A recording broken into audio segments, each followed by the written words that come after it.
muted.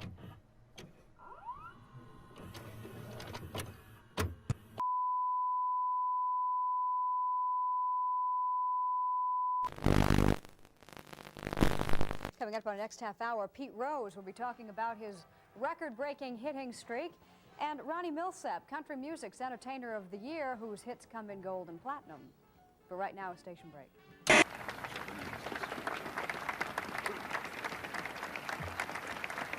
Governor, are you prepared to take the constitutional oath? I am. If you place your left hand on the Bible and raise your right hand and repeat after me, I, Ronald Reagan, do solemnly swear. I, Ronald Reagan, do solemnly swear that I will faithfully execute the office of President of the United States. that I will faithfully execute the office of President of the United States. And will, to the best of my ability, preserve, protect, and defend. Preserve, protect, and defend. The Constitution of the United States. The Constitution of the United States. So help you God. So help me God. Now, congratulate you, sir.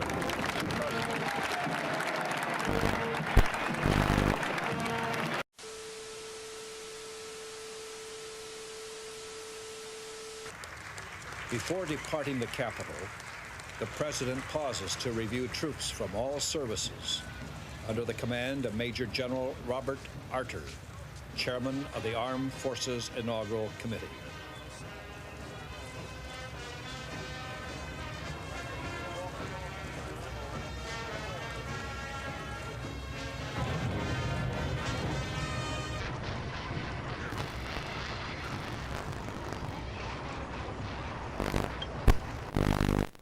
There is a sense of awe at the scientific achievement that has been accomplished in England with the birth, the healthy, apparently, birth of the first test tube baby, a baby girl delivered by cesarean section last night.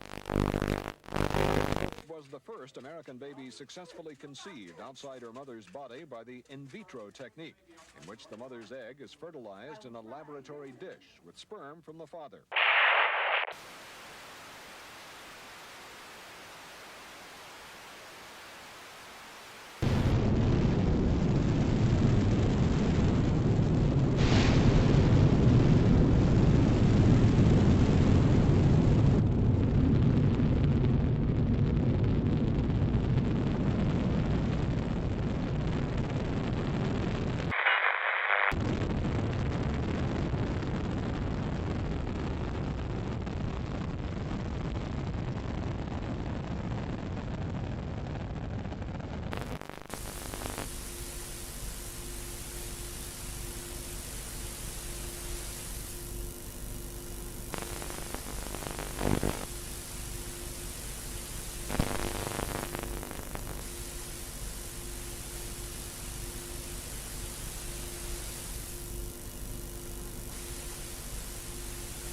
Luncheon hosted by the inaugural committee in Statuary Hall of the Capitol. President Reagan brings tremendous news to the guests. With thanks to Almighty God, I have been given a tagline, the get-off line that everyone wants for the end of a toast or a speech or anything else. Some 30 minutes ago, the planes bearing left Iranian airspace and are now free of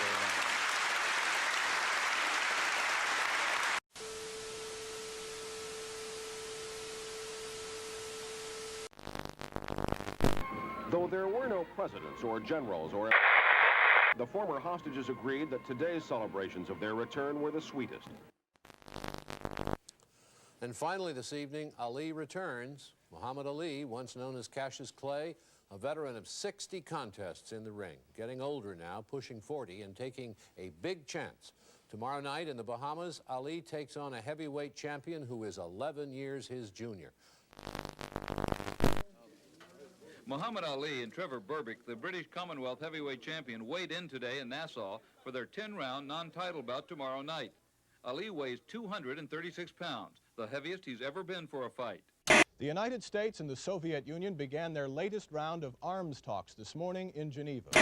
The United States has said it will not deploy the new version of this Pershing missile and new cruise missiles if the Soviets dismantle their medium-range arsenal. The Soviets say the United States has deliberately not counted submarine-fired missiles, air-based warheads, and the nuclear forces of Britain and France.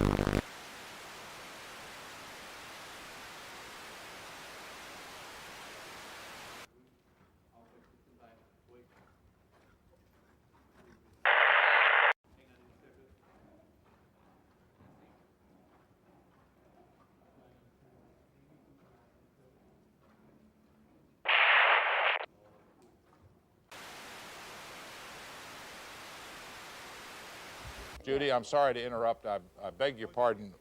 In front of me now are two bulletins from AP and United Press International that both say President Reagan was shot in the chest and wounded by a at the Washington Hotel on Monday. He was reported in stable condition at George Washington University Hospital. I have just read from the United Press International bulletin. The second bulletin is from Associated Press. They both move simultaneously. AP says, quote, President Reagan was wounded in an assassination attempt today, top White House aides said. He was reported to be conscious. His condition was stable, according to Lynn Nofziger, who is the president's political advisor. Here's the car pulling up under the emergency marquee at GW. Agents running out, ordering the press back. There's Mrs. Reagan in the red coat. Good evening. Reagan is in good condition tonight in a Washington hospital after several hours of emergency surgery. His press secretary, James Brady, is in extremely serious condition with brain damage. A Secret Service agent who was also shot is doing well, while a District of Columbia policeman is in serious condition with bullet wounds in the shoulder and the neck. Constitutionally, gentlemen, you have the President, the Vice President, and the Secretary of State in that order. And should the President decide he wants to transfer the helm to the Vice President, he will do so. What is the... As of now, I am in control here in the White House, pending return of the Vice President, and in close touch with him. If something came up, I would check with him. Before he got the news about Brady, the President continued to make jokes with the medical staff. At one point, he said, if I got this much attention in Hollywood, I never would have left.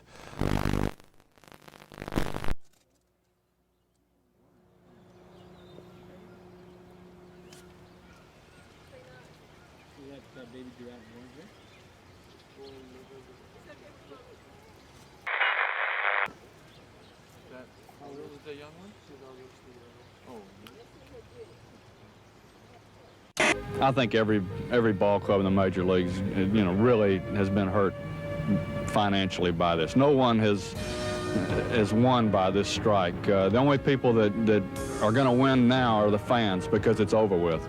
It's about time to stop playing baseball. Let's begin with the news of the morning. The strike deadline has... It looks like the first mid-season baseball strike in history is on. Don't like what they're making here, throw them in a steel mill for 6 months and let them earn their money. President Reagan has reaffirmed close relations with Israel in spite of the suspension of delivery of 4 F-16s after the air raid Sunday on an Iraqi nuclear facility. Take me on. And I suppose in love. Of course. Whatever in love means. So.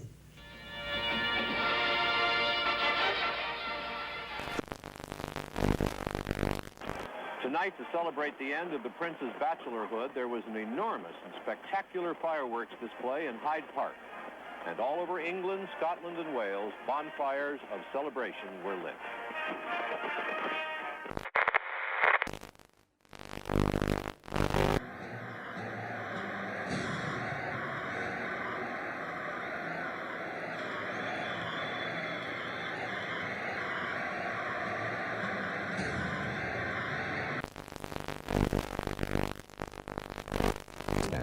But then the new art form gets a boost when a 24-hour station called MTV debuts. What we've introduced with MTV is a non-narrative form, as opposed to conventional television where you rely on mood and emotion. We make you feel a certain way as opposed to you walking away with any particular knowledge. Helms said his agency could not rehire any large number of strikers because they wouldn't get along with the group now working in the towers. Within the FAA, we could not accept it under any condition. As far as coming back as controllers, things, I just don't feel like we need them back down here.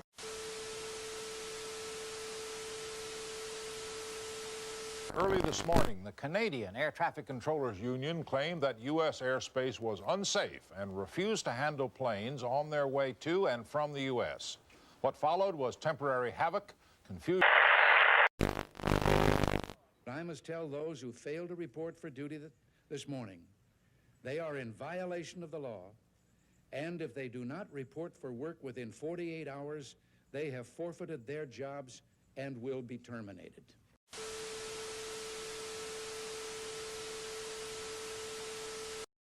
Negotiations continue to end the Major League Baseball strike, but there's no sign a settlement is near. While they wait, ball players occupy themselves in many ways. In an historic first, Sandra Day O'Connor is Reagan's surprise choice for nomination to the United States Supreme Court. The Arizona judge shares the president's conservative on many legal issues. She is unanimously confirmed by the Senate in September and takes her place on the bench.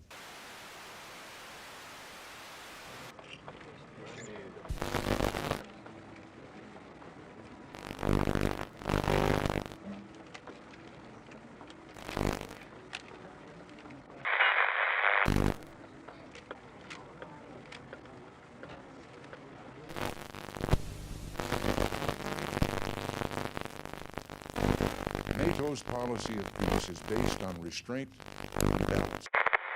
No NATO weapons, conventional or nuclear, will ever be used in Europe except in response to attack. NATO's defense plans have been responsible and restrained.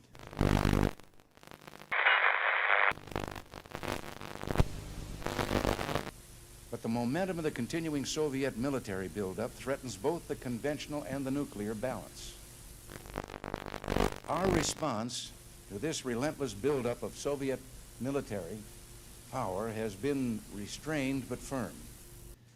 We have made decisions to strengthen all three legs of the strategic triad: land and air-based. In other words, a deterrent, preventing the use of these Soviet weapons by the counter threat of a like response against their own territory. At present, however, there is no equivalent deterrent to these Soviet intermediate missiles. War depends on the perceived ability of our forces to. The more effective our forces are, the less likely it is that we have to use them.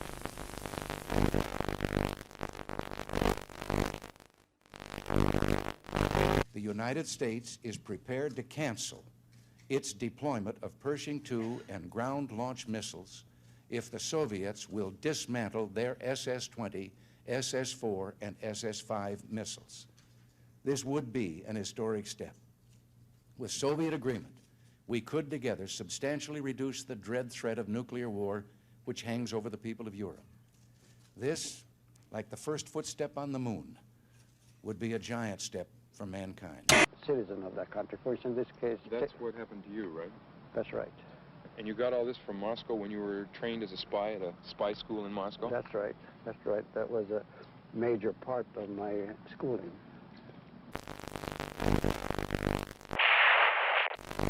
They live as citizens of these countries, and they would start operating really in case of war between the Soviet Union and the United States, for example, or in the time of of a very serious crisis when, for example, the diplomatic relations would be broken.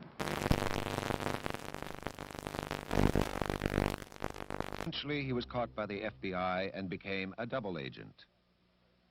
When you were caught by the FBI, did you try to signal your Soviet handlers at the UN or in Moscow that you had been caught? Not immediately, because I couldn't.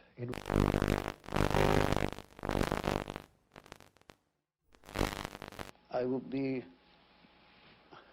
among other illegals, the only means by which the Soviet Union could get any military intelligence from the United States, because all their diplomatic means, all their open means would be cut off.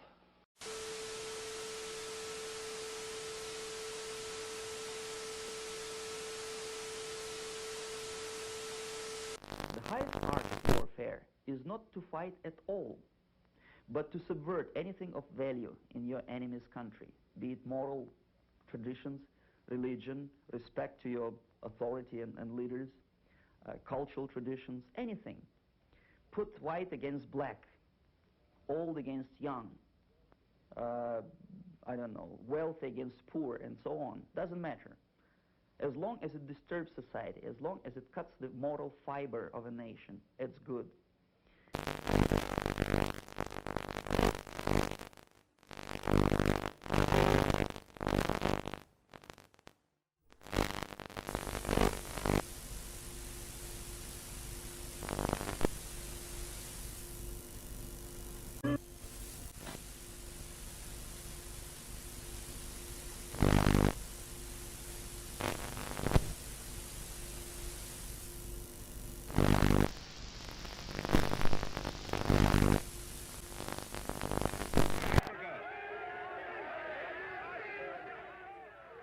As one boxing great departs, another legend leaves the ring. 39-year-old Muhammad Ali loses a bout to young Canadian Trevor Berbick.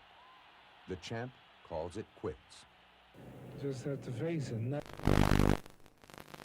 More information is turning up tonight about John W. Hinckley, Jr., the man accused of firing the shots. He was arraigned in court in Washington, D.C. tonight. There is no evidence that there was anyone else in conspiracy with Hinckley, that it all appears as though he was acting alone. Good evening. At Christmas time, every home takes on a special beauty, a special warmth.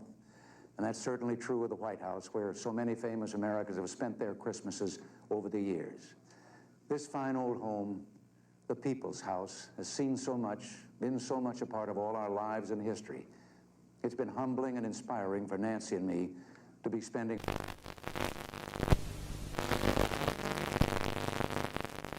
homes have been assaulted. The Polish government has trampled underfoot solemn commitments to the UN Charter and the Helsinki Accords. It has even broken the Gdansk Agreement of August 1980, by which the Polish government recognized the basic right of its people to form free trade unions and to strike. The tragic events now occurring in Poland almost 2 years to the day after the Soviet invasion of Afghanistan have been precipitated by public considered pressure on the Soviet Union. It is no coincidence that Soviet Marshal Kulikov, chief of the Warsaw Pact forces, and other senior Red Army officers were in Poland while these outrages were being initiated. And it is no coincidence that the martial law proclamations imposed in December by the Polish government were being printed in the Soviet Union. The action cannot stop there. I want emphatically to state tonight that if the outrages in Poland do not cease, we cannot and will not conduct business as usual with the perpetrators and those who aid and abet them. Make no mistake, their crime will cost them dearly in their future dealings with America and free peoples everywhere. I do not make this statement lightly or without serious reflection. We have been measured and deliberate in our reaction to the tragic events in Poland. We have not acted in haste, and the steps I will outline tonight and others we may take in the days ahead are firm, just.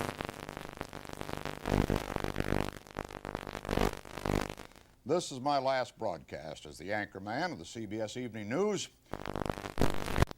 Old anchormen, you see, don't fade away. They just keep coming back for more.